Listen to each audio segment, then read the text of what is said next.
Diaspora Media, we are going beyond borders every day by satisfying our listeners and viewers across the globe. You can now stream any event on our platforms and reach millions of Kenyans living abroad. Events such as weddings, birthday parties, church services, ordinations, funerals, and any other event that you want your loved ones not to miss. With our professionals, we stream HD to 4K quality videos that will satisfy your need. Call us now on 205-720-4397 or send an email on admin@kenyadiasporamedia.com and get connected to the world. Kenya Diaspora Media, the community pillar.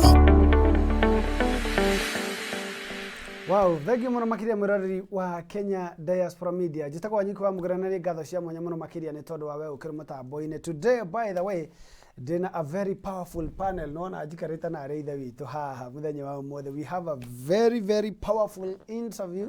By the way, muthenya wa umothe tuko tukiariria uhoro wigie age gap relationship stroke marriages. What do we mean with that?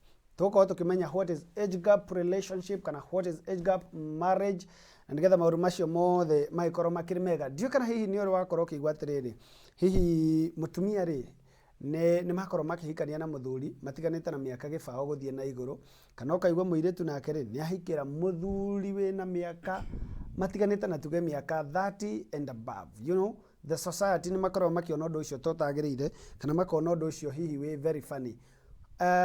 Na adwaya mehari, I want to give them time makoro maki introduce mautwira hi o mundu agitagwa atia na kure umite. Then from that tuko tukiingira thini wa interview kana discussion ya muthenya wa umuthe. Na ngwiciria tukwambia haria na mwe karibu sana. Thank you. And you all look beautiful. Asante. Unakaa poa pia. Mnakaa poa kabisa. Asante. Wow. Tukwambia haria utwire witagwa atia, utwire umite ku na tukumenya muno makiria. Murega eroreri a Kenya Diaspora Media amaretwo tsago murari wa jogu na mtoni kure mwana na rumoro na mutikinya na nyuki na goroto dekihiko-ini kia age gap kwa miaka 3 muthuru wako tutiganite nake na miaka 3 koragwo ndi artist wa nyimbo na tumaundu tungi tuingi Mutiganite na miaka 22 years. 22 years, eh? Yeah. Wow, powerful. Ntokomanya, how do you handle that? Yeah. Habari zenyu. My name is Shiron Juguna Twis, and I am married to a great man who is 32 years older than me. I am a mother. Yeah, we have 2 children together, and we've been together for 9 years now. Wow. Yes, and I'm a content creator. Wow. Yes. You seem to have a great content. Nitokomenya. Yeah. Where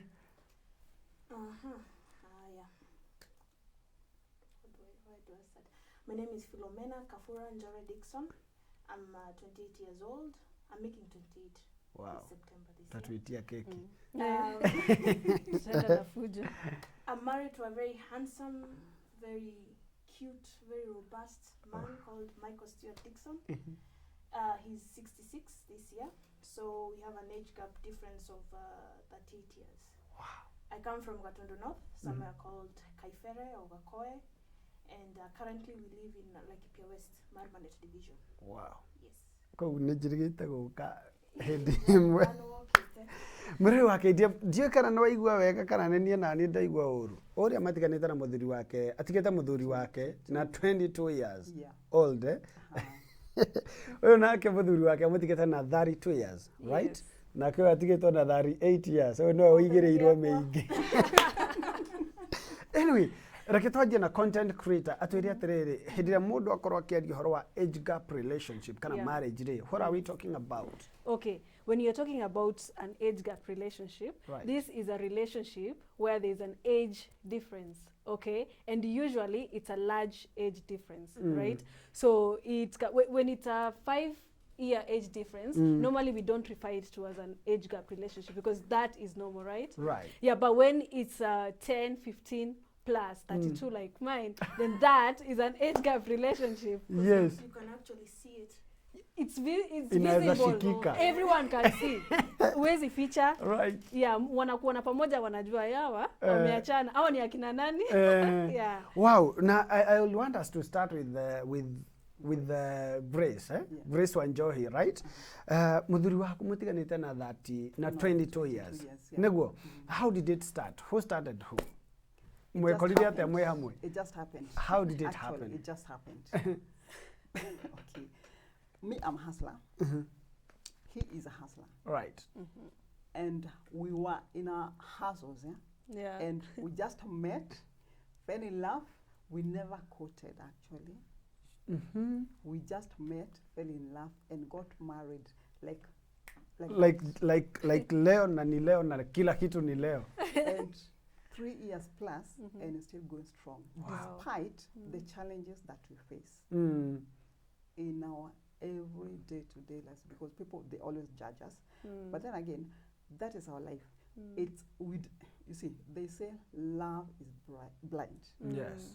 And I think that is true, because I never saw his age. He did not see my age. Right. We just fell in love, Just clicked.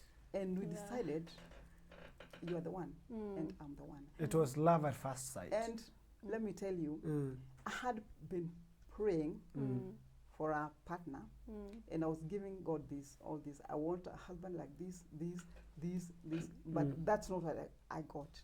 I got something totally different. Right. And today, if you ask me, I can't change him for any other man. You can't read him. No, because even him, Right. he's very much comfortable. And the good thing is, his parents, they're both alive. They have accepted. They have welcomed me as their daughter. Right. They love me. I love them.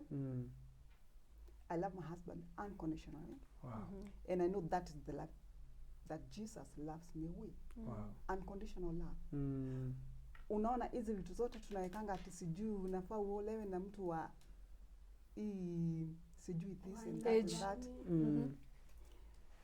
Hizo zote ni sisi tunaletanga. Kabisa. Because God loves me the way I am. Right. With all my faults, my whatever, he loves me the way I am. Right. You see? Mimi ningependa kujua, unajua umesema it just happened. Yes. He happened. What are you hiding here? There's nothing that I am hiding.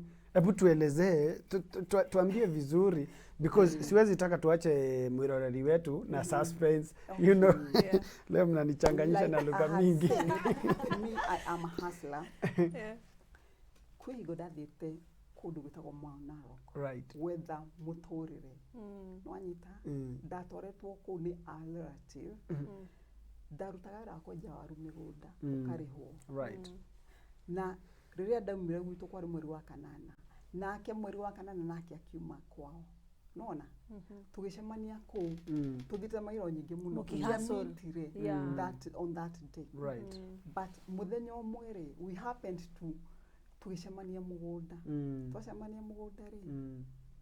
By the end of thikũ ithatũ iria twaikarĩire kũu rĩ, twarĩ husband and wife. So it just happened. Kugo mwenjaga waru nake. Twenjaga waru mũgũnda ũmwe, yes. Kũu nĩkuo mũlicemania. Kũu nĩkuo twacemania. Okay. Yes. Ngwĩciria nĩ mwenjera wa waru agĩgũkenirie. Reke tũigue ũyũ tondũ nĩwe wĩna gĩkombe. Nĩwe. You know, how did yours happen? Maybe. Oh, okay. For us, we met by coincidence. Otoria ndaheanire rugano rwakwa rũraihu mũno. Tacokera tũtaheanĩte tondũ kwĩ mũndũ ũtarũigĩte. Yes. Okay. After my form 4, I was schooling in Uganda. So I went back to form 5, but I did not finish because I had anxiety, depression. Right. So I came back to Kenya. So when I came back, I did not have anywhere to stay. Tunabishana sana with my sisters. Right. So I was out by myself at the age of 18. Yeah. And nilikuwa na hustle peke yangu. So I used to be a waitress in pubs. Kifua inanilemea hapa na pale. Right. So I decided now to look for a proper job because I love people, I love talking. Right. So I went sector like front office management, Right. because I like talking to people and interacting with people. So I decided to apply just for a job. Right, Monday was new back Right. then. Yeah. So I uploaded my resume. I'd not done any course, but geto nonanide to interview hado ndurira ndathia interview yo igikaida ina magana matano. So I decided, let me enter Java and see what happens there. This expensive coffee that they drink. So when I entered there, I had my coffee. That's when my husband approached me. I was reading a book that he likes. So he just approached me. There was an empty seat. He asked me if he could take it. And so we started talking. And then the movie, The Hobbit, was showing that year. So he said, can we exchange contacts? We can actually go and see this movie that you're reading about. Right. So now the relationship started there. 2 months later, he was staying in my mother's land, camping there somewhere. And this will be our eighth year together. So it has been a journey. It has been a journey. Wow. Yeah. Na by the way, unajua hatujawaambia your husband is a mzungu, si ndio? Yes. He's a mzungu. Yes. Wasidhani ni mtoto hivi. From Britain. So pia yako ilikuwa we all the same. Wow. So hata yako ni kama ilikuwa love at first sight. Tutaigwa watu iratirere ulikuwa umekaa mahali kwa hoteli. Then he came. Then he approached me. Mkaonana. You know, we're going to talk about that later. Then there is this another beautiful lady here, Shiro. Yeah. Ebu tuambie na yako kulienda aje. Who saw who? Who approached who? How did it happen? Okay, so for us, it happened on Facebook. So we were both on Facebook, right? And so one day I see a friend's suggestion pop up, and I'm like, interesting. So I added him, although I didn't, I actually didn't have a personal connection with someone who was a mutual friend. And he accepted. But when he accepted, he wrote me a message and asked me, where do I know you from? And I said, you don't know me, I just added you. He's like, oh, I'm curious because, usually I get friend requests from people I know somehow, Right. And so that's when we started talking about our differences and interests and all that. At the time he was in Kenya, and he asked me out for a coffee, of which I said yes, and I went for a coffee. So by that time hakuwa Kenya? No, he was in Kenya. All right. Yeah, he was in Kenya when he asked me out. And so we went for a coffee. And after that coffee, we had another one and another one. So until today Until today, we're still having coffee. Sasa mnajipikianga. Sasa tunajipikianga kwa nyumba. Yeah. Origin yake ni ya wapi? Britain. Britain. He's from Britain, but he has lived so many years in Germany. So yeah, he has dual citizenship. Yeah. Are you comfortable with that? Definitely. Do you feel it is the life that you wanted? Oh yes, and that's why I show it everywhere. Like I am so happy and so proud and so content that I don't have any issue with it. Right. Such that it has come to a point whereby I'm seeing other people, who are being comfortable with their relationships, with their older husbands. Because for me, mine is, he's way older than I am. Right. And so for me, it's not, it has never been an issue. It has never been a question like, the age thing, I'm happy, he's a great man, he's a great dude, let me say that, and we get on well. Ni mse wa nguvu tuseme. Wow. Yeah. Na sasa, do you have a kid with him? We have twins, yes. With him? Yeah, they are 8 years old now. Wow. Yeah. Interesting. Yeah. Wow. Boys. And you? No. You don't have a kid. Are you intending to? We'll see. We'll see. As time goes. I'm the 10th born in my family. Tulikuwa wengi, so Trying to imagine my house full of small feet. Small feet. Wow. Oh my goodness. Wacha turudi kwa Grace. Atuambie pia yeye maybe kwa sababu wamepatana na huyu bwana yake. Si ni ukweli? Yeah. Amewekelea bwana yake miaka 22. Si ni ukweli? Ulikuwa na marriage nyingine hapo mbeleni ama maybe did you have any other relationship? Did you have any other family somewhere? Okay. Mimi nina watoto wawili. Na utaongeza sauti kidogo. Okay. I have 2 children, but I've never been married. I'm a single mother. I've raised my children. They are grown-up children. And I'm still young. Wow. So I'm still waiting to get some more children because I love children. Wow. I do. It will happen. Yeah. Na sasa, how old is your firstborn, maybe, if you can tell us? He's 32 years old. So, your firstborn He's is older older. than my husband. Wow, that is interesting. Yes. How you are affecting? How, See, why your they have kids their are own comfortable lives. with it? They have their own lives. Mhm. I have my own life. Because at the end of the day, I am the one who's to choose how I live my life. Mm. And they have their own lives to live. Yes. Wow, Yeah. that is interesting. I love this. Na sasa, because I know you'll be comfortable with it, Yes. have you ever been in one panel with your kids and your husband? Not yet. Hamjai kaa chini na wao? Not yet. Yeah. Kwa nini? Because it has never happened. Not Mm. yet. Mm. Yes. Okay, we're going to discuss about some of the challenges that you people face, because I know watu wachapanga sana kwa sababu you look beautiful, especially sasa mnakaa tu warembo na hawa kwanza especially wameendea watu huko juu huko ugaibuni, wameacha sisi vijana hapa barubaru. You know, people will always fight them. Si ni ukweli? Maybe watu wanasemanga aje wakikuona na mzee wako mkitembea ama anytime you're together? Sponsor. That is the first thing. Yeah, they're like sponsor. You know, they call you those names. Enye Philomena anasema, watakuita prostitutes, ndio.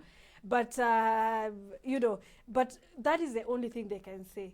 You see, when they're saying it to you face to face. But wakienda pale hivyo nyuma, Philomena ukipost ka picture and you know, with your husband, you know, then they are like, you know, they have so many things to say. They call you a murderer, you know. It's like, oh, tunagoja umuue, tunagoja mrushe kwa septic tank, you know. Ama huyo mzee is that poor guy ahepe, like nini anafanya, you see. Ama, you know, watoto wanasikiaje kuita baba kukaa, I mean, wanamuitaka kukaa ama wanamuitaka baba. You see, like such things, of which it's okay. Yeah. Wow. Yeah. And by the way, we're going to start here. Philomena atuambie maybe some of the biggest challenges you've ever faced being in such a marriage. Let me see. First of all, it was hard. You know, like we all said, it's a new thing. It's not something that you had planned. See, ati ulikaa siku moja when you're a kid, you know, when you used to say that when I grow up, I want to be this and this. When I grow up, I want to be this and this. Right. See, ati tulikaa chini, tukasema when I grow up, I want to get married to somebody who is way older than I am. way older than I am. Right. It just happens, you know, when somebody treats you right and they care for you and you feel whole. You know, there's a way somebody can talk to you and you feel you're comfortable. Amekuguza nut fulani. So I know. So sometimes now, in the beginning, I'll say two things that are difficult. In the beginning, it was hard. I'm not going to lie. Like working with him. And usikie all those names, gold digger, prostitute, this and this, murderer. It was hard. Just I don't know about you guys, but you take it in. You know, you are still young. I believe for you I was 20. Even me, I was turning 20 that year. So you are still young. You are not experienced. So unabebanisha hizo vitu. And sometimes for me, I used to cry at night. So I'm like, nimwache just to please the society, or mi sioni kuna kitu mbaya nafanya because I'm of age. So in the beginning, actually it was a heavy load, I would say, emotionally, because hata unaingia matatu, people are speaking behind you rudely, maybe wanadhani you don't hear that language or something, but wanaongea vitu chafu, yani ati you can imagine, ati I can imagine, now you hear you're in a matatu huko nyuma, mtu ako like, how are they? I'm trying to imagine how they are in bed. You know, it's like annoying. Annoying. Right. So that was one of the most worst experience at the beginning. But as soon as niliambia Mungu nile, hata ukinitusi mimi I smile and I tell you God bless you, na utaniharibia siku. The second thing, I was in my father's funeral. Mhm. So the neighborhood that we were living in, Mm. they used to say bad things about us. Mm. Because for us, we're Mm. very down to earth people. Mm. We are not rich by any chance. Mm. There's I can say tuko tu hapo katikati. Mm. So we used to live in just a rental in Remuru somewhere. Mhm. Just simple, just like a Right. normal mwananchi. Right. So because we used to use matatus and bodas and tuk-tuks, Mm. kama kila mtu, Yeah. people used to say that we sell drugs, Wow. we make pornography films. Eh. So when I was, so hata walikuwa wameplan kutufukuza kwa hiyo nyumba. Walikuwa wametana nyumba 10, nini. And for me, I used to work. I used to go to work every morning and then come back in the evening. Sometimes because ni job ya reception, nafanya night shift, so unaona sometimes he spends alone. And then people wataona your routine. So my father passed away and I had to go for the funeral. Right. For him, he did not come because family issues and stuff. Yes. So he was left alone in the house. Mhm. So these fake police came. They came. They had handcuffed like 5 weird-looking ladies. Maona kama chukura hivyo. And the ladies were saying that this is where we act afande. This is where we act pornography. This is where we get the drugs. Search. So the fake police wanajifanya ati they are searching for the drugs, and there was nothing. So my husband was shaking, anajaribu kunipigia. Me, I'm at the funeral of my dad. You are busy, hata simu hauangalii. Right. So what he did, they tried to handcuff him. So he remembered he's in Kenya. So he was like, if I give you 30,000, will you leave me alone? He said, yes, bring. And he gave them the 30,000 and they left. Soon after that, he saw the same guys just in Equity, and he inquired about them, and the Equity manager helped him. They were just normal. Yes, but because they had heard of the rumors and stuff, wakajua, see, this They lady took is the going advantage. for the funeral, because I had posted it on Facebook because we needed some contribution and stuff. So those two, they are the worst, and that's why we moved. Wow. Customer wacha niende nikaishi huko na ndovu. Ukaenda ukajificha. Nikajificha huko like yeah. Maybe your family was okay with him, walimu accept ama? In the beginning, no. Unajua, they are seeing kwanza the age. They are seeing you are young, you're just turning 20. Wanaona ni kama your husband is trying to ruin your life. Ni kama he's not serious. Anataka kukutumia tu something. And because my husband is not like your typical mzungu. Yeye atakula hata kama ni hotel ya 70 bob ya matumbo na nini. For him, he's that simple. So wakiona he doesn't wear expensive clothes. He don't maybe hakuweki life expensive yenye expect. So wakimuona the way he had a laid back life, wanaona mitu ni kama tu mtu hivi just anataka kutumia mtoto wao and then aende. But with time they understood him and they appreciate him for who he is. Sasa umewahi mpeleka kwenu? Maybe. Oh, he knows my mom. See, even my mom, they were staying together in the same compound once. My mom has always been very supportive, I would say. Wow. Hajawahi kuwa na, as long as my mom used to say, as long as you're happy, I'm happy. Wow. If that's your decision, nothing she can do about it. Yeah. Shiro na wewe, umeenda umechukua mzungu, umeimpeleka kwenu, watu walisema aje, some of the things that maybe you went through ukaona, hapana, like una regret like you did the wrong thing. Yeah. So for us, what happened, after we met, he had to go back to the UK, right? After some time.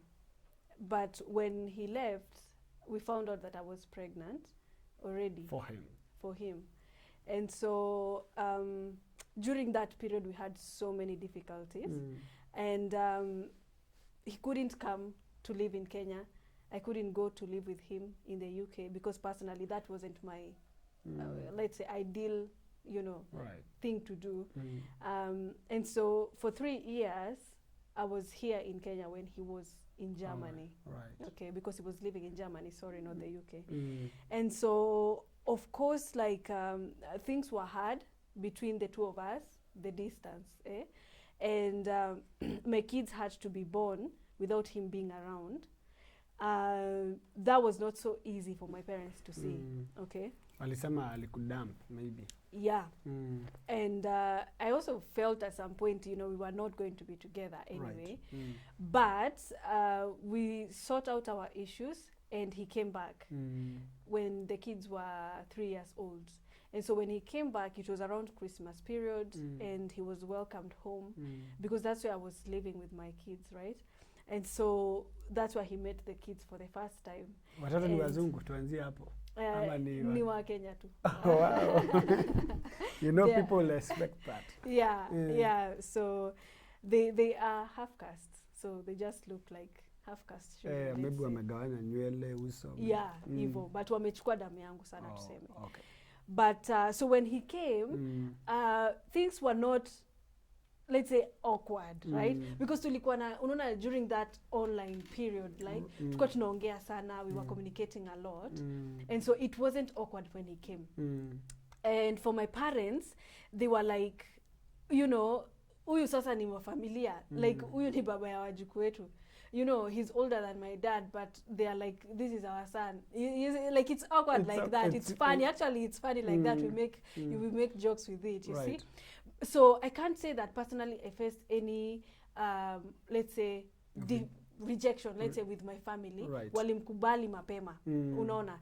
And when it comes to our neighbors and everyone, yes, they would kind of look funny, smile funny, but they didn't say anything off to me. But what I can say, the greatest challenge that we have faced as a couple is, you know, when now we got physically together again when he came back, and we started living together, akili zetu hazikuwa at the same place.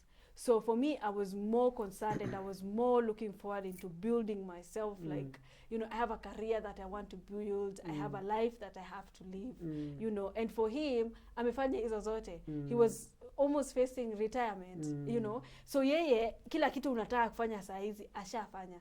So for him, mind yake iko relaxed. Mko in two different worlds. Places, you see. So wewe uko like, ai, huyu mtu ni kama ananifungia. Na iko like, hey, una yeye ni kama expectations zake ziko too high, you know. Juu namwambia ni support na hii, ni support na hii. Yeah, like, you know, let's do this, let's do that. Even though he's so supportive in so many ways, like, he's my biggest fan tuseme. Like, alikuwa anaona is like, ni kama ninamweka kando kidogo, na mimi ninaweka, you know, other things. You have your own priorities. Yeah, like career. You see, so yeye anaona ai hapana, huyu ni kama bado hajasettle mind yake kama anataka kuolewa, like ni kama hayuko sure anataka kuolewa. You see, and for me nilikuwa naona kama ninakuwa bottled, of which hakuna mtu anapenda kufeel akiwa bottled. But through communication, tukiongea tunaambiana, you know, this is what I feel when you do this and this is what I feel when you do this. Unakuja mna find agreement. Utakuja 50% na mimi nikuje 50%. To try tuone at least tunaweza fika wapi. And so we can say through that at least tumeweza kusustain, you know, each other, let's say happily and content wise. Lakini challenges zinakuaga mingi na ni tofauti. Kuna kitu anaweza maybe fanya ikubo, feel like kama ungekuwa chali by the way huwezi sema kitu kama hiyo, ama kama ungekuwa chali huwezi fanya kitu kama hiyo, you know. But sijai feel like siningeolewa na kijana mdogo kama Wanyoike, ati you know, sinitoke nini na kabazu hapo unasema. Yeah, bazu. Niseme guy yake sijai feel hivyo, you know. So tuseme what I always say, like, mki-communicate, you know, in your relationship, mtaweza kuface so many challenges. Yeah. Yeah, that's what I can say. That's awesome. Yeah. Interesting. Haya, Grace. Grace yako, it's so much exceptional because it is the other way around, eh? And maybe the society will be very harsh on you. Wanasema sasa ule, hao ni ule ni mdogo kwake, and especially now that your kids are older than your husband. Najua ni hectic sana kwako, si ni ukweli? Now, what are some of the things that maybe umepitia ukaona yenyewe ni kama nilifanya makosa yenyewe, you know, like you can call it a quit? What are some of the challenges that maybe you've gone through? Okay, when we first got together, we were chased away from the house that we were living in by the lady landlord. You know, okay, I left home before him in the morning to go to where we used to take rollies that would take us to work, and he was to come after me. So I just happened to live before him, and then he called me and told me, "Can you come back?" And when I went, I found the lady ablaze. And she was like, Alafu utaongeza tu kasauti kidogo. and she was ablaze and she was like, yeah, I'll have to take you both to the police. This cannot go on like this. I'll have to talk to his mother. Naharibu mtoto. And I was like, what have we done wrong? No, he's too young for you. You shouldn't be living together. No, nitaenda nita wazee wa nyumba 10. And she actually did that, yeah? Wow. And you are not living here. You have to go back to your mother. Right. Mpaka namutisha ID. Unaona? Ndio na mera ngapi? Hebu niletee ID yako. So I just talked to them. I told them, if you show me the law that states that we cannot be together, then I'll be good with that. I'll know I'm breaking the law. If you show me anywhere in the Bible that states that we should not be together, then I won't go against that. But if you don't show us that, then let it be. The man, the Nyumbakoni man, he just left. And this lady had nothing to do. But now what she did, yeah, we had this chama that you are contributing. So they refused to give me the money. I had to get the police to report, and I came with the police. To claim your cash. Yes. So we had to look for a new house somewhere else. We've been facing challenges, but I believe in every relationship, in every marriage, you do fight, because they ask him, can't you find a girl your age? Why would he do that? And he's okay with me. We fell in love. We decided to live together. We are not offending anybody. He's comfortable. I am comfortable. So what the heck is it about? Na ulisema mlienda kwa wazazi wake na wakakuwa okay. Yeah. Even now I can talk to the father and the mother. You will hear. They're in-laws now. Yes. They accepted me as their daughter. Wow. They have no issues. They say, hata kama ungekuwa miaka 100 na mmekubali kuishi pamoja kama bibi na bwana, who are we to say no? He's a grown-up man.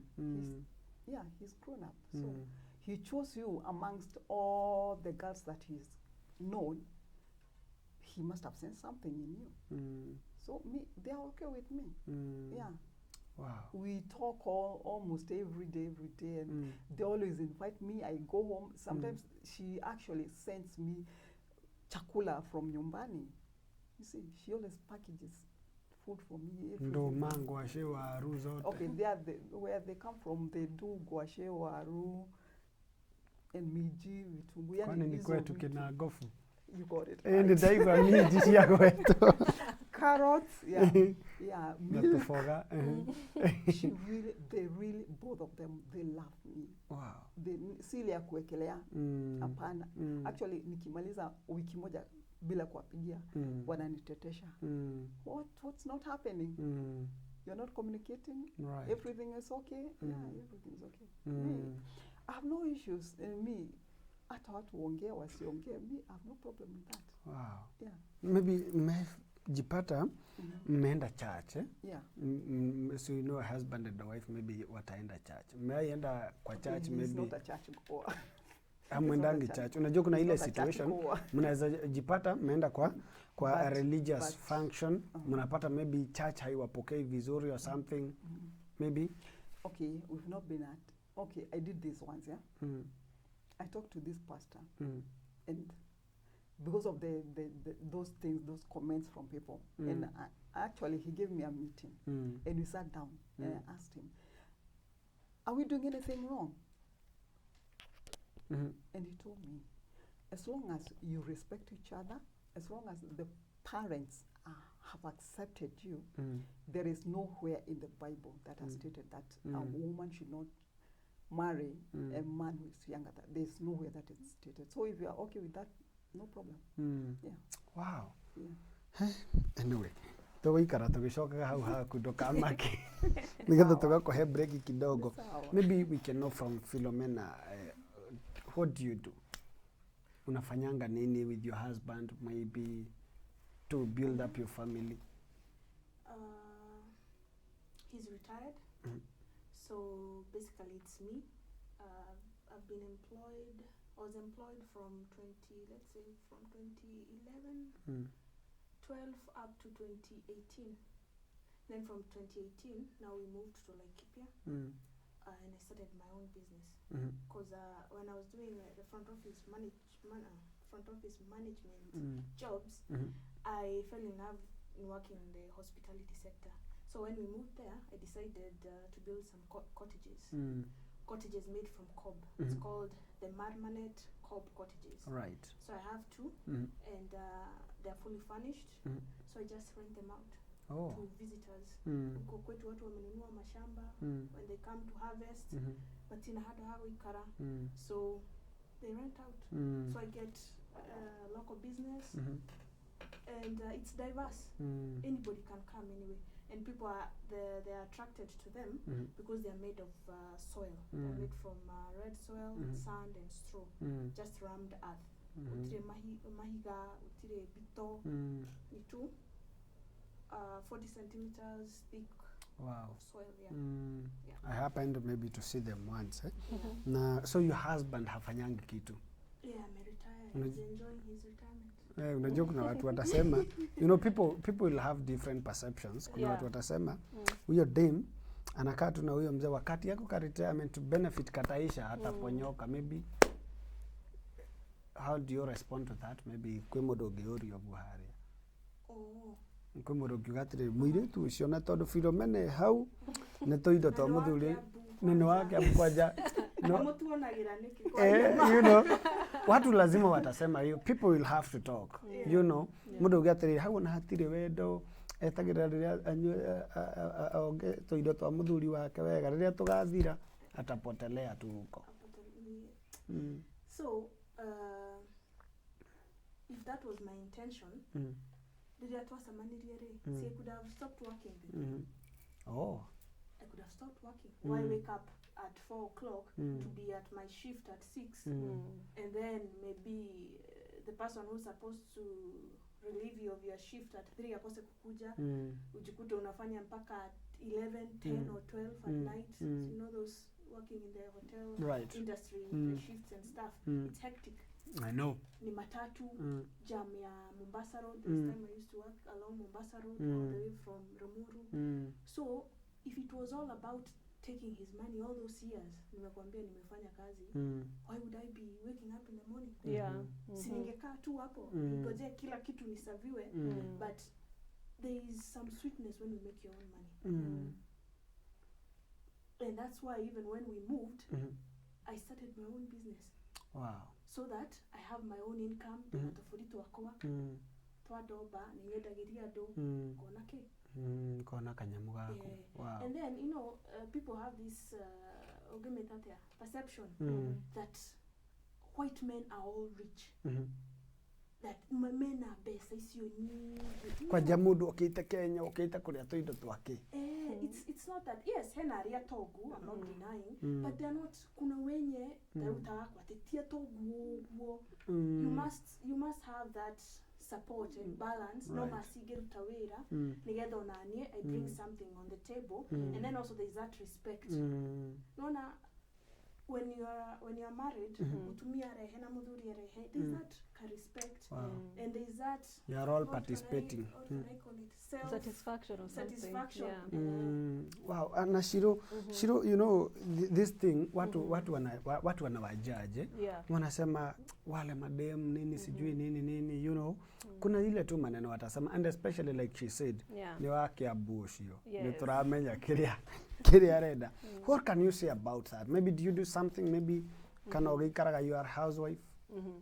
Okay, so personally, I have apart from being a content creator, which I earn from, I'm also a business lady. So I do run a family business where we make home decor and family beauty accessories, right? Like earrings and brooches. I can see it. from feathers, flamingo feathers. Wow. Yeah, so that is a family business that has been going on for years, like my parents did when they were younger than me. And so, yeah, I just revived it like a year ago, actually. Or is it 2 years now?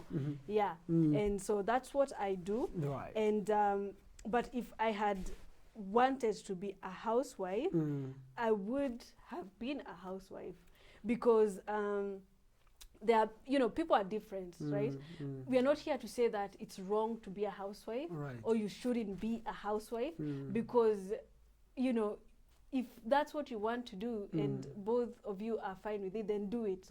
But because being a housewife is a calling, wacha nikwambie. I have tried it. Lazima It didn't work for uvumilie.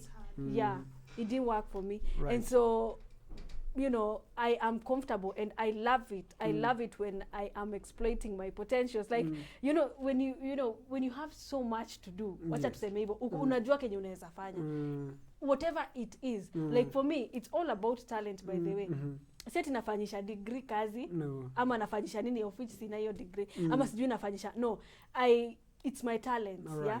So ukijua you can exploit what you can do and you can earn from it. It doesn't have to be, let's say, hundreds of thousands of millions of shillings. Right. So long as unapata, unaweza buy credo, unaweza enda blow dry nywele, unaweza enda buy kiatu ya 200. Whatever it is you can be able to do, Right. na kazi yenye umejifanyia kwa mkono, I mean, it feels good, like Philomena says, you know, like there's some sweetness that comes with it. When you earn your own money. Yeah, when you do. Right. Yeah, but nisisemi ati mtu kama ni housewife sasa aanze kukasirika. Ama anze makasiriko Yeah, yake. my mom has been a housewife like most of my life, okay? Na aliishi poa and she's happy even though she does other things on the side, but then mamangu ni mhubiri. Wow. Yeah. So, you know, Wewe ni mtoto wa pasi. mimi ni mtoto wa pasi. Oh my goodness. You see? Na wacha nikuambie, by the way. I don't know if it's my time or if I should wait to talk. Ama it's fine if I can say. It's fine, right? Okay, so when I had my children, yeah, when we were talking about challenges, even though I haven't directly faced challenges, yeah, my parents did. Right. You see, I'm saying that my mom, ako kwa kanisa. Ako pale ni pasi. Yeah. Anaachilia roho No, at the mtakatifu. time, she was a deaconess. Na role yake moja kubwa sana ilikuwa kuplan marriages za kanisa na kuongea na youth about kujiweka vizuri. Na kungojea Mungu. Na kungoja Mungu. I know that waiting for God. You know? Yes. And then sasa hapa and my dad at the time, he was in a public office. So pale Bahati County anajulikana. And you know, ana work na youth. Kuna venye amejibeba. Everyone knows and wanajua venye tumelelewa, even extended family members. Yes. Venye mnafaa kujiweka. Alafu sasa wewe ndio huyu umekuja. Badala kungoja Mungu na ngoja mzungu. Uleti mtoto, unaleta mapacha kwanza kukosea zaidi. And so of course walirushiwa vidole, waliongeleshwa. Waliongelelewa. So mi pango hata kama siku feel directly, Your for them they parents did, did. of which that directly affects me, you know. But kwa hayo yote walini support, na I really want to thank my parents, by the way, for standing with me. Aki wamesimama na mimi vibaya sana. And I want to thank them so much. Yes. Because of that, yeah. Wow. Walioneshana, you know, kupotea si kukosa njia, ama inasemagwa aje? Yeah, hata provided usipotee njia. Yeah, sasa wanashindaga wakiniambia wewe ulikuwa umeanza kuenda kwa msituni lakini sasa tulikurudisha kwa highway.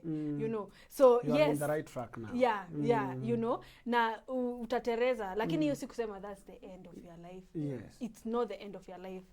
Let us go back to Grace. Watu wengi utasikia hapa wakisema you know, watasema tu kuna muda kugatiriri ungiona mtumio ucio arauga hivyo vile anasema huyo mzee wake lazima akuwe na kakitu. You know people will say that, not unless you clear the air. Okay. Yes. Let me tell them like this, yeah? I am a hustler. My husband is a hustler. We have nothing except what we get from hustling. He didn't come to me because I have money. I have nothing. He has nothing. But whatever he gets, we appreciate and we work on that. And I would also want to add something else that I did not say. The challenges that we face. You see, that time that we were chased away from that house that we were living in, we went and that whole day, we went and in Mount Narok, there's a lot of forest. So we're at the edge of the forest. We spent a whole day there. Mkatulia. Yeah. And from that stay in that forest, I came out with a song. Purposely, that lady and the other people that were talking against us, I created something out of that. You came up with the song? I came up with a song. Inaendanga aje hiyo song, hebu tuambie. It's called Maitho Mashiura.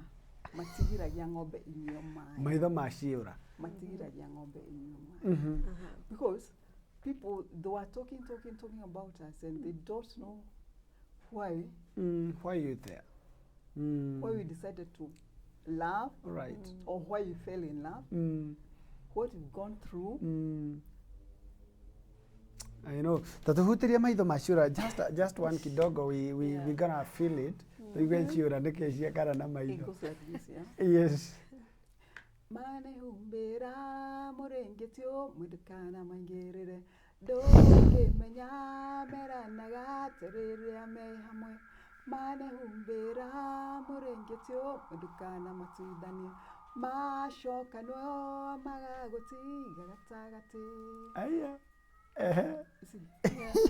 abamurengetio mwe ni wendo wito miario yaku Degeto mato tigane goshenene kane ondo witu tingeto Maitho Mashiura matigira ya ng'ombe nywe maeni okorore rone firi ye kanwa kene. Anyway, so in this case, inywe mwe ng'ombe na andu ne shiura. Yeah. Wow, that's perfect. It's our life. And whatever they say, it will not affect our life or our relationship or our marriage. Yes, we do face challenges, but we soldier on. Yes. Wow. Yeah. That is so. Rwimbo wakurwadi a response to the society. Yes. And because you've mentioned about the society, we're gonna bring them on. Tumenya atiriri, do you feel society ni mamujajaga oru kana? Do you feel the society treats you well? Yes. Adu mamuoyaga atia. That is what I need. Matuera oru. You know, it's like Grace was saying, what her song says, they judge you without even knowing you. They don't know where you come from, they don't know how you met, they don't even know your situation. It's like now when we were living in Rumuru, they were saying that we should be living in Lavington or Runda. I come to Nabesa. If we cannot afford that, kwa nini uone ati because he's white tunafaa kuishi huko turaikaraga huko na wananchi wezangure ati no nginya hakorwo hena undu muri turenga. So that's what I can say. Don't judge. Get to know the person. Yes. So that at least you know what you're judging. Unajua wana judge because of the appearance. Right. He has wrinkles I don't have. Ndio sasa wanaona like heno ratu mirogi. But sometimes it just happens that maybe that's the way God planned. Yeah. And tuko wengi. I thought in this panel would be many. Tungekuwa wengi. Tungekuwa wengi sana because like for me I know 10 plus people who are in age gap relationships. Wow. And it's not only like me and Shiro's. It's not necessarily that the husband is white. I have a lot of friends where their husbands are normal Kenyans, black. They have an age gap of 25 plus years. And I don't know why people see it as if it's a new thing because it used to happen. So you told me you are the sister to your my shosho. Yes. Yeah. Ebu atuambie. So it's something that has happened. It has over there. the generation. Yes. But now people see it as if it's something so weird, something dirty, something that is not supposed to be there. Go to Samburu, go to Turkana, you get a man of almost 70 getting 15-year-old or 18-year-old. Ni kitu imekuwa. So hata sijui kwa nini the society takes it that bad. Yeah. Abu Shosho, sister, what happened? So, okay. I don't know if I'm allowed to say this, but okay, wacha niseme. So my shosho, mwenye amezaa my mom, so sister yake alikuwa ameolewa na my late grandfather, ambao alikuwa 40 plus years. Wow. Yeah, older than her. And they have children together ambao ni wakubwa kina Uncle Jose, sasa ukiniona. Lakini yeye alikuwa mzungu ama alikuwa mtoto nini? Ukaangu wa Murang'a? Alikuwa hapa Murang'a tu. Yeah. So ni kama ni kitu, do you feel ni kitu iko kwa damu, it should repeat itself, it should recome? Wacha nikwambie, hata si ideal na damu, na si kitu nakuaga prepared about. But what I can say, right. Unaona kama wacha nikwambie, unaona sasa mtu akichagua bwana already tayari. You know, Philomena anaweza taka chali, mrefu, maybe mimi nataka mfupi. Maybe sasa kuna round mnono hivi mfupi round. Yeah, ka vizuri katangi, kazuri ka smart. It depends. It depends with what you want. Right. You see? So already kuna kuaga na hiyo perception ati bwanangu lazima akae kitu fulani. So ukipatana na mume wako ambao amekuacha na miaka, unajua kitu ya kwanza ujiambia gigai, mtu unaweza mpenda juu ya miaka. Si kuna wanaume wengi wamejaa huko wako na miaka mingi na hatukuwaoa wote. Unajua? Na sasa tunaenda ukisource ukiangaliaga hawa wazee ni mgani nitaoa. It only happens that particular one alikam, mimi hata sikuwahi dhani ati ninaweza olewa na mtu eko older than me, more than let's say 6 years older than me. Lakini sasa mwenye alikuja ili happen that ulimpenda huyo. What are you supposed to do? Am I supposed to let him go so that I can be married to a younger man? Nikuwe less happy just because that's what the society expects me to do. Mimi kitu moja nakuaga nimekataa ni kukindererio mawazo. I have a very open mind. And so nikiona kwangu, it is okay and it is right, and I know for sure I'm not going against the law, right? Then I'm fine, and everybody else will come around it at their own pace. I don't rush them. So society, mi hata sina shida, hata sijawahi waambia ati muache.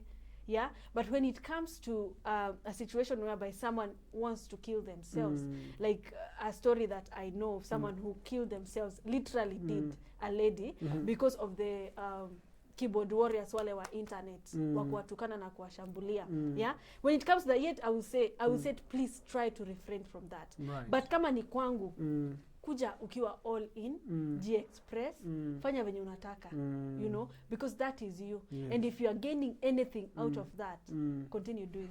Wow. Yeah. Juu tunaelekea kumalizia, I'll want us to discuss this. Maybe na tutaanza pale kwa Grace. Do you feel like maybe you told us ulikuwa na watoto? Yes. Si ni ukweli? Maybe kuna mtu alikufrustrate, ukaona nao penye utaangukia, the masses that you'll fall in, ndipo tu utaanguka. Did you pass through such a frustration in love, in marriage or something? Maybe ukapitia kitu ngumu ikakuelekezea tu hapo. No, hakuna. This just happened. Actually, nimesema nilikuwa naomba.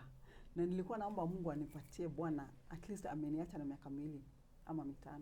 Hapo tu. So, sijui nilikuja aje kuoa huyo.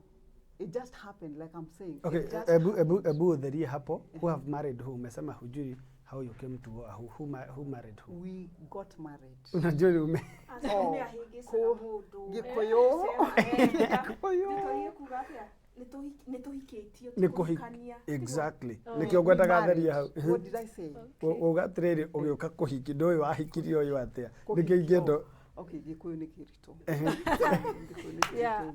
So I just happened to get married to him. We just met, we fell in love. Zile vitu zote nilikuwa nimesema siwezi nikaolewa na huyo anafanya hivi. Yeah, I had a lot. I had my own list. Siwezi nikaolewa na mtu anafanya hivi, anafanyanga hivi, hafanyangi hivi. Yeah, na nilikuwa namsomea Mungu kila wakati. But that's not what he gave me. Wow. He gave me what he knew. Or what he knows is right for me. Kwa sababu we clicked, na zile vitu zote nilikuwa nasema siwezi nikataka, nilizipata, lakini kwa grace, unaona? Kwa grace nimezikubali. hakuna mtu ananga nini zake kasoro zake, si ndio? I know. So ukisema labda utafute nini inaitwa ngote sanamu ama robot Withondekere kamundu gaku kaureda, because we say let your will be done in my life. Okay, I have prayed you, God, I want this, but what you know is right for me, for your own reasons, not my own reasons. Let it be. Wow. You see, and he saw this is right. I told you about his name and my name and how we met, and I told you that I won't mention because I told you I'm not mentioning names here. Right. But what I should say is his name and my names, they are the same biblically. And we met in a car that bears that name. I'm Grace, yeah? God's gift. And his name translates to God's gift or God's favor. Okay. You see? So me, I know this is divine connection, and whoever is against that, even she does how. Wow. Yeah. I just love that. Something I was going to add about what you're saying about the society, the way it affects the age gap relationships. Like, for example, me and Shiro, because we are open, me, when I met my husband, we used to post him from day one. Hata ukienda kwa Facebook yangu pako na pictures za 2013, 2014. Myselfie. He was a day ngoro, day Jordan, and I used not to care. You know, mi sikuwa naona ikiwa big deal. Sikuwa naona age. Hata the society, ndio, nilianza kuona you don't see. How do you feel posting yourself with an ancestor like that? It's like They call him an ancestor. Sasa hapo ndio nilianza kuona haya. Kumbe people have Kumbe this, ni issue. the innocent me sikuona. But now I see it with my friends. That's why you don't see a lot. You know, we were meant to be like 8 here, but our only because of what the society, the way the society judges them, hata wao wanakuwa shy. You'll find somebody have been married for 15 years, but they've never disclosed. How is it? Hata status ya WhatsApp, hata profile picture, nothing. So they are not happiness. It's not that they are not happy. They are happy. They're protecting themselves. But they're not bold enough from the society, from the insults but and all that. They would want to do that. What wengine wamepost, they would want to do that, but they are scared. And that But they're not that strong enough to, or bold enough. Yeah. Maybe we can do this openly. So we are talking. Uikarete ogwo ri as a person ugicokera, because I know you love God and maybe there is that relationship you have with God. Ni muigua hata mundu ahiteirie Ngai kana akaigua tekite uru ringi kuringana, maybe, you know, have you ever been into such a position ukeyoria reke twambe twanjie haria na Grace tondũ ndaigua Hapo Asha na menyana giki gitumi tukoragwo tu connected in a way ati akigerera kaundu ni menyaga nake akigerera kaundu ni menyaga. You see? Na rege no ndecirie kaundu nake ecirie kaundu taru no njoke na kindu nyumba nake no kio guka nakio no ndimuhurire thimu nake akorwo kaundu kare ngwenda kumwira nake ni kwaranjira. Yani we are that connected na nini njui ati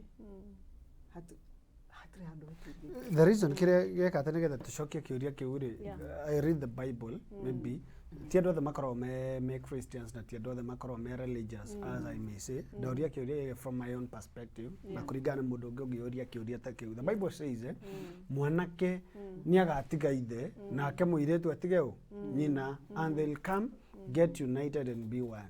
You see, but in this case, like you, wewe already mkipatana, ulikuwa a mother already. Wewe ukipatana na mzee wako alikuwa sijui kama alikuwa na another family. He had been married before. He is divorced. Yes, he's a divorcee. So already alikuwa ai muthuri. You see, si mwanake ama mundu tahikanĩtie. Uyu wake ndaiguire ndari na family. And then after two, you see, patience pays. There's still hope. There's still hope. Yes. So that is why I had to ask that question. Taru naigua ria. Muthuri wake ri magicamania ari mwanake no yo already areke. Ari mutumia. You know, ukaigua like to tareka wega. Yes. Asha. Okay, I'll tell you something that he said once, and you know, he jokes, he's shy, but sometimes he jokes, ndahoyaga Ngai wĩ mwega tondũ ndakũhoyaga mũtumia na haire mũtumia biũ ndo toko waheire kairĩtu gaga tũtingĩrahotana nako. Wow. He's making fun out of that. Yeah. And I like that. Anyway, he has accepted me the way I am. Wow. And I have accepted him the way he is. And sionangi tondũ nĩ mũhete gĩtĩo na konoke rĩrĩa aigetĩkĩra gũka tondũ nĩ njũĩ nĩ arĩũka nĩ arĩkwĩra. I have never disrespected him. Ndĩmwĩte ta mũthuri wakwa, ndĩmũheaga gĩtĩo kĩrĩa mũthuri adisavĩte na aciari ake nĩ moĩ ũguo, nĩ moĩ nĩ ndĩmũtĩĩte nake nĩ nĩ ndĩmũtĩĩte nake nĩ andĩĩte. Shiro, what is your comment on that maybe? Oh, mi sijai feel kama Mungu tumekoseana, if anything tunakuwaga mabeshte sana. Na Mungu. Mnaongeanga tunakuwaga hivi na hivi. So, no, I don't feel like I've done anything wrong against God. Ati I'm sinning by being with my husband. Ati because he's an older man. But like, ibu nikuulize hapo kwa Bible. Does it say a young man shall leave his family and a young lady? Or does it say a man? For that reason, a man shall leave. Yes, yeah. It is written a man. Yeah, and yes. A woman or a young lady. No, it's not. But ugithoma gikoyo ri tondu ithuothe tukiria gikoyo ri apart from you maybe ni mugikirio gathakame ga ugithungu hanini gikoyo gatiriri mwanake ni agatiga ithe nake muiritu, you know. So in this case ni andu matari meka ate ni andu matari maingira thiini matari ma experience maundu ma andu agima there before. Yeah. Yes. Yeah. That is what the Bible says. No joki hau uguo. One, ni ndithoma ya Gikuyu na ndamithoma tondu ndiũ gũthoma Gikuyu. Secondly, njũĩ atĩrĩrĩ, Ngai augĩte atĩrĩrĩ, ibuku-inĩ rĩa Isaia, nĩ agakũherera gĩconoko kĩa wĩthĩ waku. Nĩma? So, and God is a God of another chance. Na Ngai agĩkorwo nĩ akwĩrĩire nĩ agakũhereria nĩ anjehereirie. Nona? Na kwĩrĩtwo mĩaka yaku nĩ agagũcokeria. Area all the shaitani anagire isigo. I was supposed to be married long time ago itigo. No ndiakinyereire hau. Nego. No riu God is merciful. Ngoria kiuria kimwe. Joria. Taru oguo ri ni kuri atimia ingi muno matari mahika na matari mahikania. Metre okay matari mahika. Itigo. Na ni marina that hope expectation I know. Makahika. Na riu kugituka ati gutukia ati no mwaka ugeterera muthuri aga kwithia mutimia nigetha ukahika ri ndu kuhikira mwana keri no agikora ndegitagwo muthuri wa Philomena no ni anini muno tungitara margin atimia ningi kuri athuri tiguo so agiko mutimia no ria tondu ria tunjanja gwati agiko no akurire ubataire kuhikira muthuri wa kwithirie mundu ino riu tuhoye Ngai akwithia atimia nigetha tuone nigetha mumoe. Wow, that is a powerful one. Reke tuke haha nake atuhe comment yake nigetha tondu tuthie tukiwind up tukirikagereria na no ngwenda twaririe riri. Oh, you feel you need to talk? We can talk the whole day. There's no problem. Anyway, tugwaria haha Ngai rĩrĩa ndokire Nairobi ndakwĩra ndaumire UG ngĩũka Nairobi na tũkĩagagania mũno na sister ciakwa and I ended up by myself in Nairobi. Ndagereire maũndũ maingĩ mũno, maũndũ matangĩgwĩtĩka, maũndũ moru biũ. Like? Matangĩgwĩtĩka. That is the point. Yeah, matangĩgwĩtĩka. Hau ha mata. Na rĩu rĩrĩa ndaumire Nairobi na ngĩona wĩra mwega na ngĩcemania na mũthuri wakwa and then life now started. I went back and I was like, it was only 6 months actually, almost a year that I was in Nairobi, very confused, very young, and I sat down one day and I was like, haya, na ndiakuire,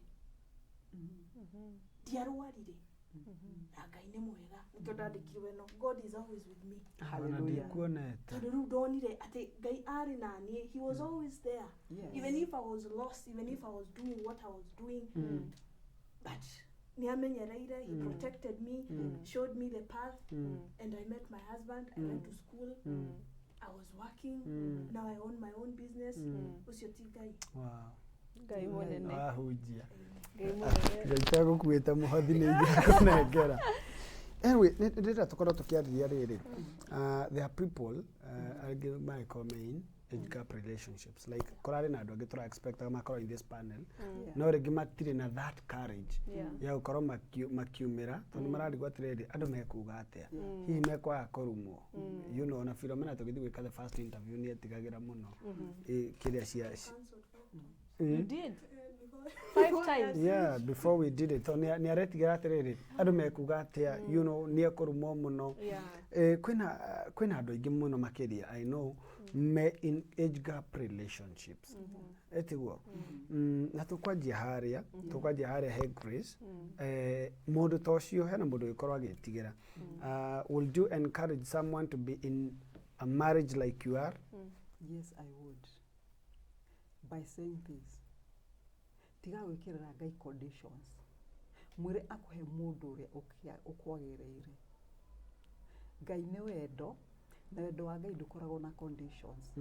Ndoe kawe muiru, kawe mweru, kawe kanini, kawe munene. Riwe uthia kuga gwenda muthuri muhonoku. Ndaikarire kanitha-ini kahinda kanene muno ndionire muthuri ati kuga ati ni nyumite kanitha-ini ndio muhonoku na Jesu ni mwathani wa ngoro yakwa na ti kuga ati tondu ni ndahikire mundu tari muhonoku na kere muhonoku na thaici no muhonoku ti kuga ati wahigira mundu tari muhonoku ri mundu ucio ri ndoi Ngai ithuothe nitui Ngai In different ways. nwanyita na Ngai atwendete kuringana na uria uhuana kahuana atia koguo uyu atia kana no uhikire mundu ucio no muguciririe agatuika wa kuhonoka utiragwo kirekano kiuga muthuri ni akahonoka ni undu wa muthuri wake wa mutimia yake nake mutimia ni akahonoka ni undu wa muthuri wake that is agikoma tiwe Ngai tiguo koguo ri ugienda mundu ucio one Ngai thiini waku ri no agaruruke nwanyita riu andu aingi mauga ndingihokeraga mundu wikaga atia mundu utahuana atia mundu tari mbeca mundu you see conditions Ngai akwendete uguo na Ngai ni wendo na angiko Ngai akwendete uguo huana ri na maundu macio mothe you know macio mothe wina muri na ikota angi extend wendo ucio hari mundu ungi tondu ona endo ri perfect tiguo koguo mungiikarania bata ni muikaranie muiguane mohanire murekanagire to no murihitanagia mukarekanira na mugacoka maundu na mwathi na mbere na mukikarania to na uga ati ugeterera ukona mundu ria the perfect there is nothing is perfect by the damage ni muthuru gwakwa later on ndimuhikitie na guthikiriria message ya mundu yeah do rehingicana ni uguthereria handu hau wega you know I'm very keen on that yeah. You know he andu uga atiri wa realize na muthuru wakwa muhikitie yes. you gonna clear that yes that's what I'm trying to clear now da realize le muthuru wakwa no amente to korwe thikiririe ga message ya mundu nyendete guthikiriria muno ndi mugwete kala ndikamugwete okay Joseph Prince ni ndamuthikagiria to ni ahutagia ni andaraga muno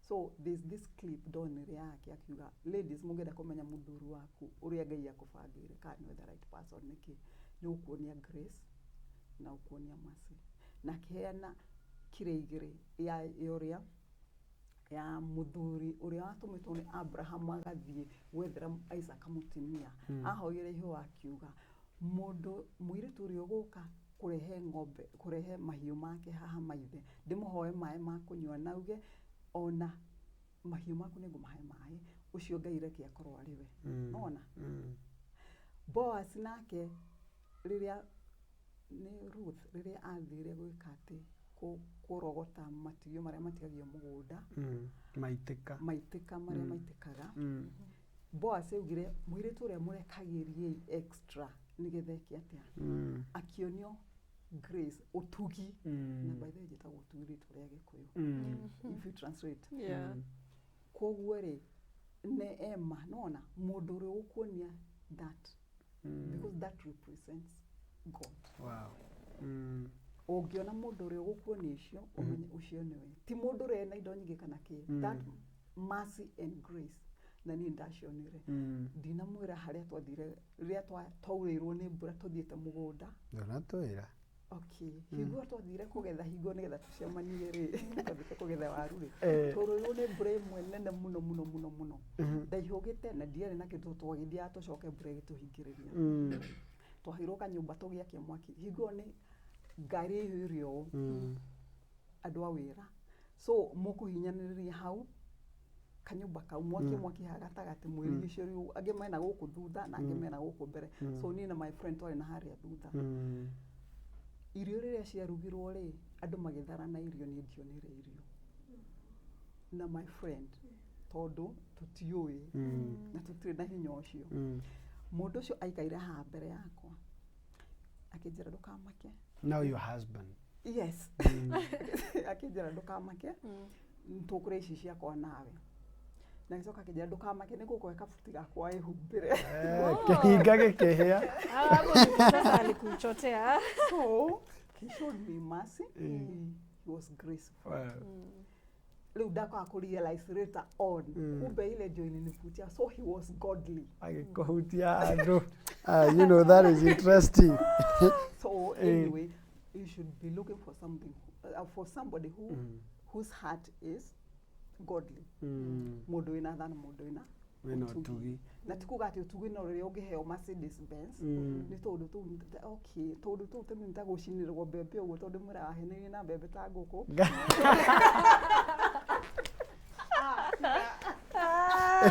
Reke hitorore Nikaire riko-inĩ rĩu tukiruga nona harĩ na mbembe ciarĩ na mbembe cia ikũmbĩ tukariganĩrwo nĩwacinaga akane ĩndĩ na haha thutha agacina mbembe agũikagĩria ĩmwe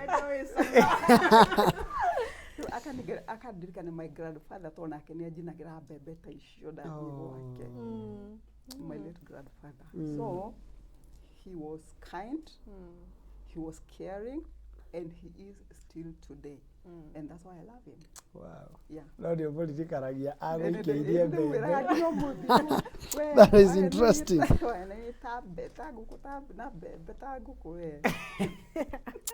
Hiyo ni mbuthi njega na Ngai akĩrĩ mwega. Shiro, kuna watu wako na nini wako wanaweza taka maybe ama wako already in a relationship or a marriage area wĩnayo nĩ ararigwo atĩrĩrĩ sasa nikiingia if I expose this if I tell people this watasema nini and we know these are the things that are happening unaweza mwambia aje? Okay, first of all nakwambia what I can say first of all, you don't have to publicly share it, yeah?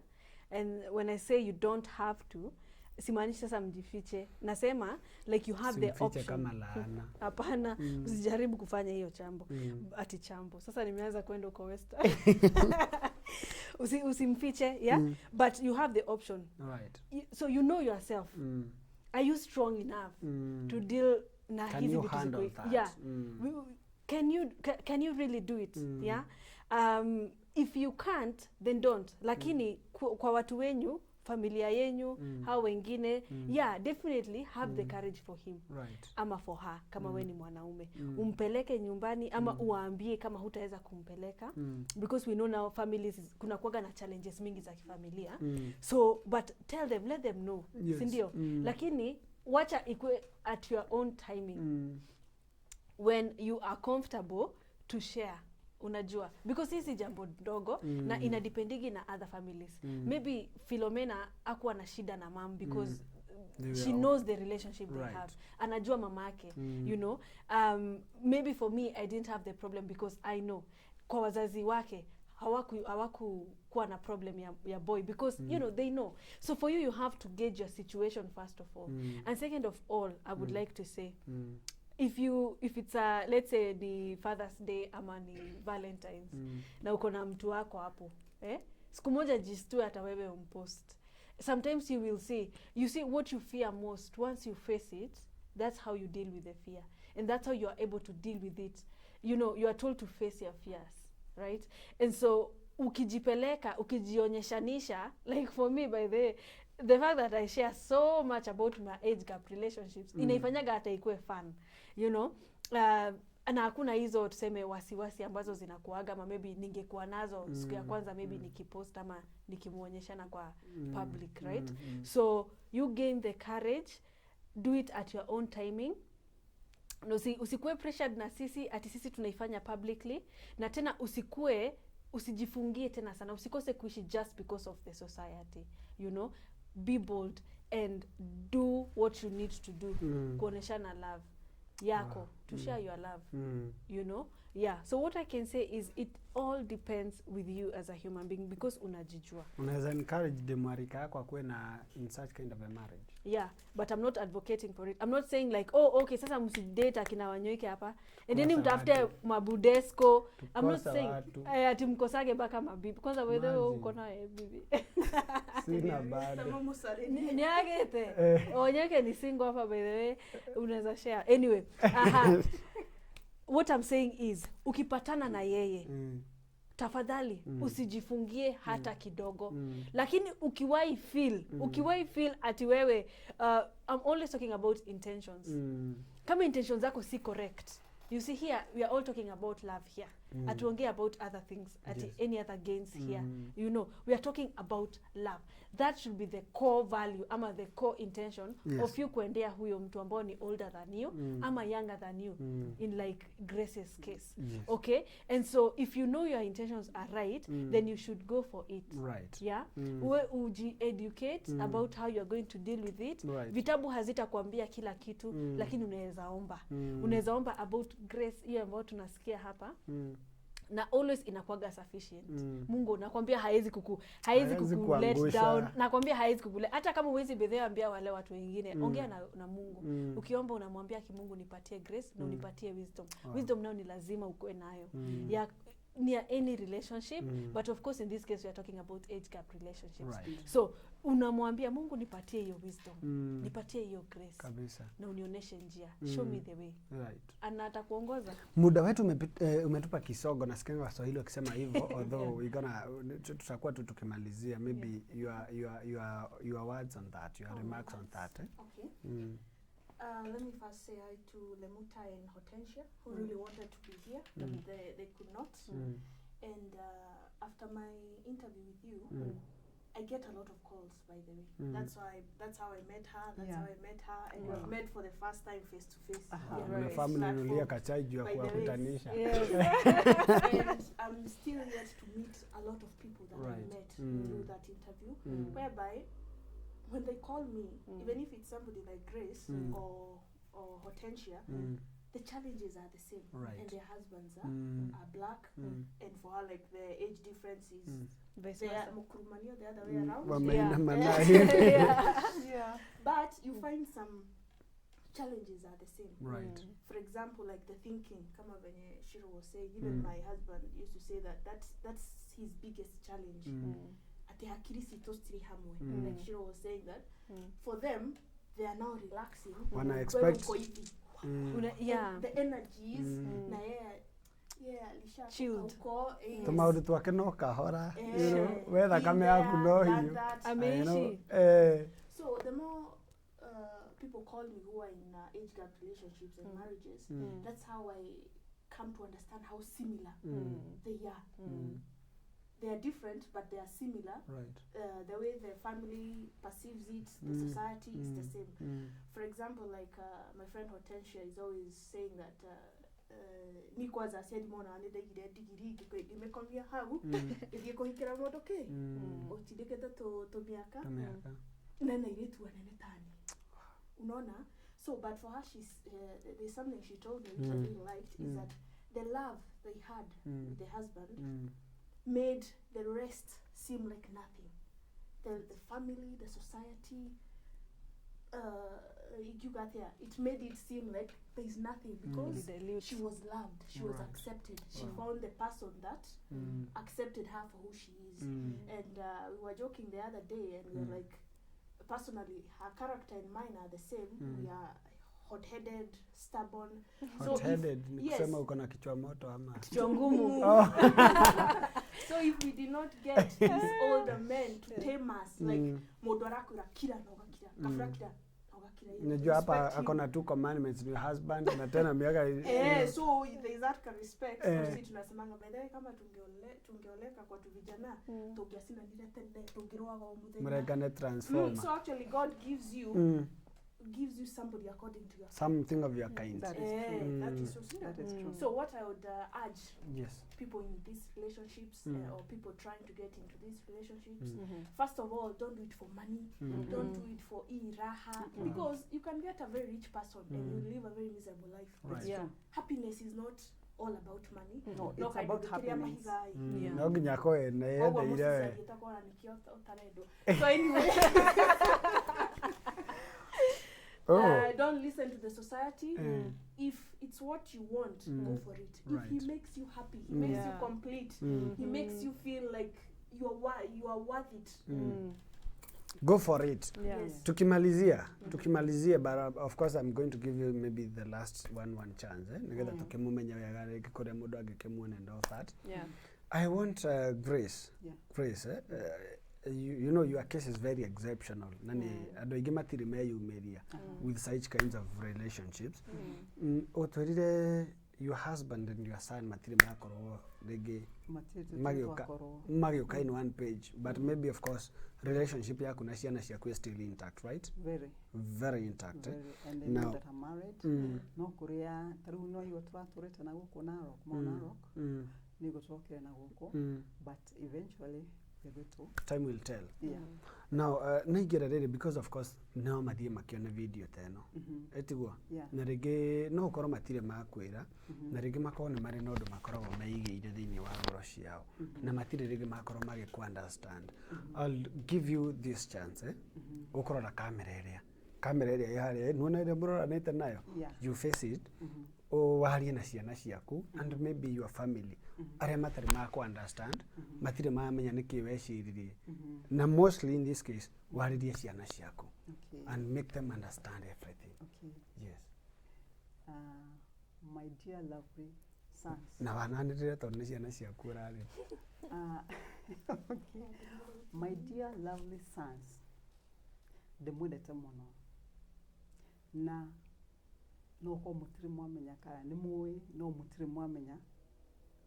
No rĩu nĩ mwamenya atĩ mũthuri wakwa nĩ wa age ya your age. Na ndioĩ atĩ nĩ mũndũ ta ũcio ngahĩkĩra, no ndahoya kũgĩa mũthuri na ndagĩire. Na ndiũĩ gĩtũmi kĩrĩa gĩatũmire Ngai atũnyitithanie, na nĩ twendaine, na ndirĩ ndona mũndũ ũngĩ in fact wa kũnjĩra ahikie mĩaka yothe ndatũrĩte. No ũcio nĩ wanjĩrĩ nĩ akũhikia. So nĩ njiganĩire harĩa ndĩ, na ngũkũpwo na inyuĩ arĩa mwĩ nao kana arĩa endwa anyu nĩ mũiganĩire nao, and that's life. Wow. Yeah. Okay, handkerchief. Hakũrĩra ho no hinya Shiro, Yeah. maybe tukimalizia kwĩ mũndũ ũngĩigua atĩrĩrĩ, nĩ akuĩte ngoro na marriage yake, whether in a small gap, Larger gap. larger gap, Yeah. huge gap, whichever kind of marriage they are in. Thikũ ici nĩ gũkoretwo na some cases of violence, you know, domestic violence, njũragano nyingĩ in marriages. What can you tell them maybe in a few seconds? Okay. So what I would like to say is, first of all, mrudi pale mbele. Ni nini ilifanya mkubaliane pamoja? Do you remember the first year you had? You know, do you remember the promises you made to each other? Unajua, when you're happy, that's when people make promises. And they say, I will do this and we will do this and we'll build our relationship to be this and this and that. So, can you please go back a few steps back and sit and talk? Yeah? Cry out to God. Mwambie awasaidie. Mwambie awaondolee whatever obstacle is there. Yeah? And for those of you, I would like to say, who are facing domestic violence, I am very sorry for that. And I would pray that we would respect each other more. You know, when you respect each other and you accept each other to seme, as we both have said, like, right, I mean, venye tuko, mkubaliane venye mko, then you will realize that I wouldn't want to be treated the way I'm treating my husband. Maybe if you're treating your husband poorly, I wouldn't want to be treated the way I'm treating my wife if you're treating, you know, your wife poorly. And when you put yourself in those other shoes, you'll understand that for sure whatever it is you're doing is not wise. Okay, and so we go back to wisdom.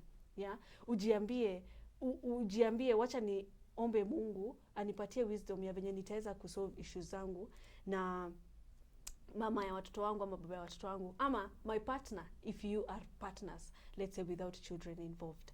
Yeah, and at the end of the day God has the answers and you have to be determined, put in the work. Na I don't want to say about patience, but I want to talk about forgiveness. You have to forgive each other.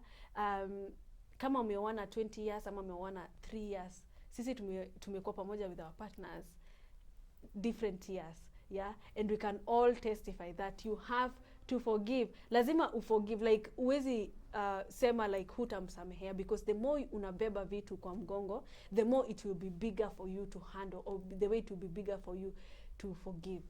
And so I would like to wish everyone a happy marriage, na kuambia ya kwamba kama kuko ina whatever relationship, relationship or marriage that you are in, that it is possible to make it work. It's possible. Na kuambia hata kama mmekuwa let's say for the past 1 year or 2 years hamjakuwa mkiona eye to eye, if you want to make it work, you can make it work. I am pro marriage, and that's why I'm talking about, trying to work into building your marriage. Right. And so all will be well. Amen. Yeah. Sasa na wewe ukwadirie ile torumia kaku ne na mudu wako ni it's a good gap, eh? It's a good number. Yeah, nikaro dowe ka kiro ikonia we. I want you to talk to people when you are in age gap relationships and marriages, and people intending to maybe get in one. Where to start? Like we said earlier, if you're intending to get into an age gap relationship, be in it for the right reasons. Like everybody who I've ever talked to who is in an age gap relationship, all of them tell me that we met by chance. It wasn't planned. Everybody, I mean, when you were young, we used to fantasize getting married in the white gown, yes. very handsome, tall, But we are where we are. Yeah. You meet by chance, and like we have said that if you want an open relationship, you can go for it. But it's kuwa unataka, but the society is like drawing you back.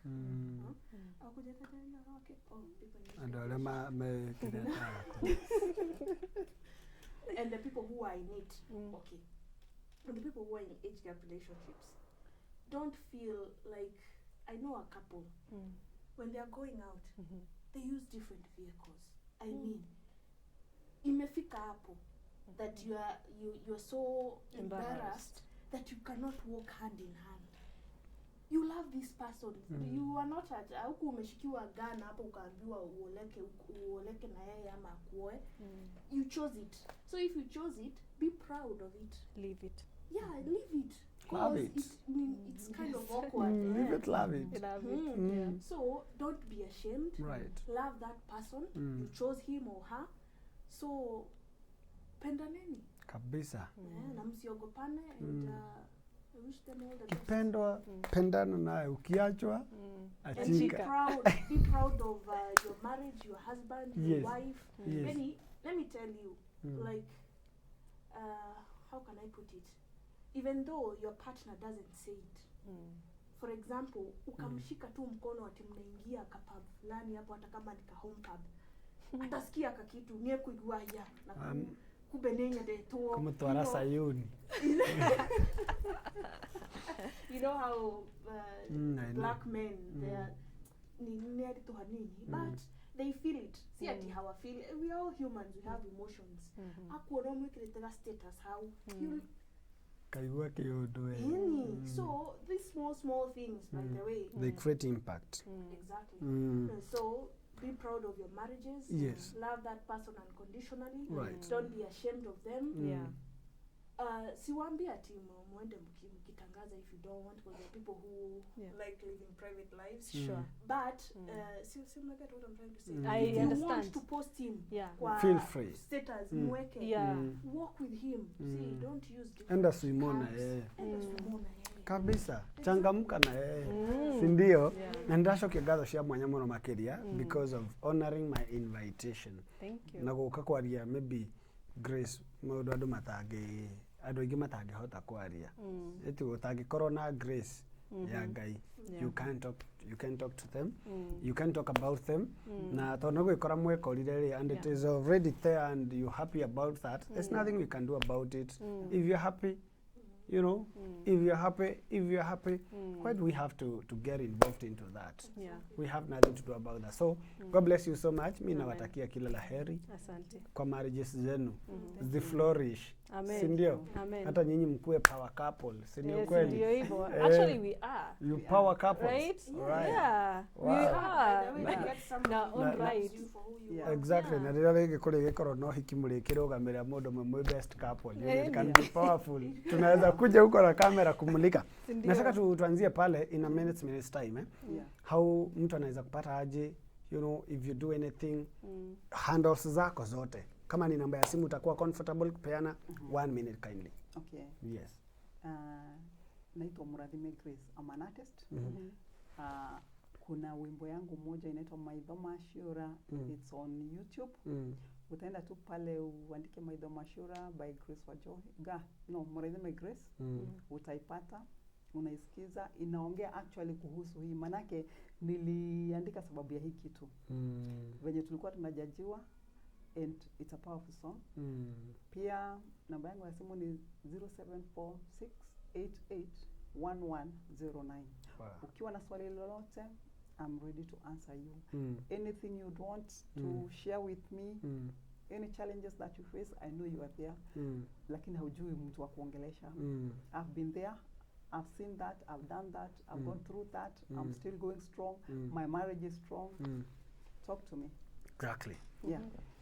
Okay, so you can find me utaweza nipata pale YouTube at Shiro Njuguna na ni Shiro ya C ya Shiro Njuguna na pia unaweza nipata by the same name on my social media platforms ambayo ni Facebook, Instagram na pale TikTok. Alafu also you can reach me by this number 0799961413. Feel free to get connected with me.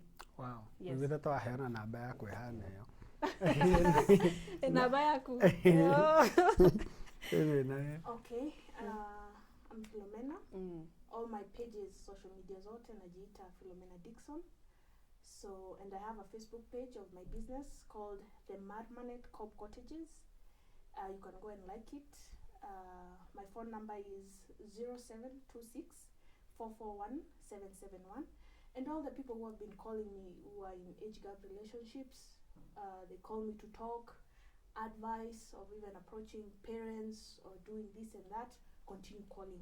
Because sometimes that naweza kuwa down, but listening to you, nasema, why am I even down? You also lift me up one in way one or the way other. sure Yeah. So let's build this community. It's a fun community, by the A way. very fun community. Very fun so to join So don't feel shy. Yeah, join me. Nongea na kasoso wako. hapana hiyo kwangu si mimi nataka mtu tunapelekana mbio vizuri hiyo hapana hiyo that one hiyo hapana na nitakitikira I can't Na ukipenda utafanya nini? siezi na mimi hiyo hapana Utapenda. I know. Tell him how for us we want. I can't do that I But can't we do that cannot change. No, we cannot. I will For never any change my reason. husband for any Yeah. reason. you can't read They it treat us as queens. There's no other young person Anyway. who can treat us. the way Naweza they patia treat be us. shout out kabla tuende. yes Naweza patia. So Greg, hi babe. Najua uelewi Kikuyu. I mean I know you don't understand Kikuyu what Wanyoike was saying, but Gaitheka here. I told you I was coming to Echedie. So yeah, thank you for being a lovely husband. Yeah, bye. wow Yeah. na wewe My baby, oh I really love you. Wewe. And I can never, ever, ever change you for any other man. I love you the way you are. Oh. Just the way you love me, the way I am. Wow. I love you, baby. Hey, I love you hiyo ni baby moto. na wewe wako utamwambia aje Umechomeka. To Michael Stewart Dixon. Wow. You came in my life when I thought I was useless, when nobody wanted me, when I thought that, literally I thought that my life was nothing. But you made me see things that I never saw that were in me. Yeah? You made me complete, you made me whole, and what can I say? You are God sent, and I will never change you for anybody else. Wow. Yes. God. So I love you so much. I'll love you till infinity, to the moon and back. Wow. Amen. Even to the sun and to the ocean. Yes. Whichever. infinity. Wow. Murari wa KDM, that was a powerful show. God bless you so much, guys, for coming. Amen. And you Na too. ndingithura kumukorwo nywere igi show-ini ingi teno. I know it is a powerful one. Ni arathima andu muno makiria. Ni kuri andu maigua me encouraged. Na tukimera marriages are working. They are working. Etigo. Yeah. Actually, I would suggest that you look for, like me now, yeah, Mm. women who are older than their husbands. Nitawaleta hapa, nitawaleta na kwanza nikipata mabwana zenyu. Yeah, we'll Kuja do na that. wao hapa. Yes. Ama uite majamaa peke yao. Wakuja wasema watoboe Kwanza hawa masiri wazungu ndio hapa. nitatafuta sana pia. You know. Anyway, Murari wa KDM twakirekia program ya muthenya wa umuthi. Had these powerful ladies here today. Mata majarie nginya githungu kiria ndeigagira. Ya ukaria hindi ya uru yoka. But anyway. Yuma program ya mwanya muno makiria tukwaragia horo wigi age gap of relationships and marriages. And wakeigwa despite gukorwo miaka yao ni magitiganite na their partners ni metikiranite uguo makihana no igwa Grace matiganite na muthuri wake na miaka 22 o muthuri wake amuigireire miaka 32 ona akaigireirwo hakuhi 40 you know. It is almost there. But anyway, ni marauga atiriri marriages are working, you know. Aro matigae kumajaji ni tawro ugo mahana, nothing can be changed. If their parents maybe mess around or worry, then we don't have to judge them harshly. We have to accept them the way they are. Niye na nire juga jita kwa nyiki wa mugure ya kwadigo kiaria muno. Dodo sharia modo. No igera mudo wa kuhura aguo ndingithura ine kana wawira. But anyway, reka ndimutigire hau juga jita kwa nyiki wa mugure Facebook kana wa nyiki wa mugure page yakwa ni wa nyiki wa mugure fan page YouTube wa nyiki wa mugure official. Hihi ugikorwo wina rugano hihi ugikorwo wina testimony na no rigwo uria ugikinya platform ino ya KDM. My number is 0799367589. That number, use it to only deliver a very important information. Tokamio nigiwaje tumauru tari twega.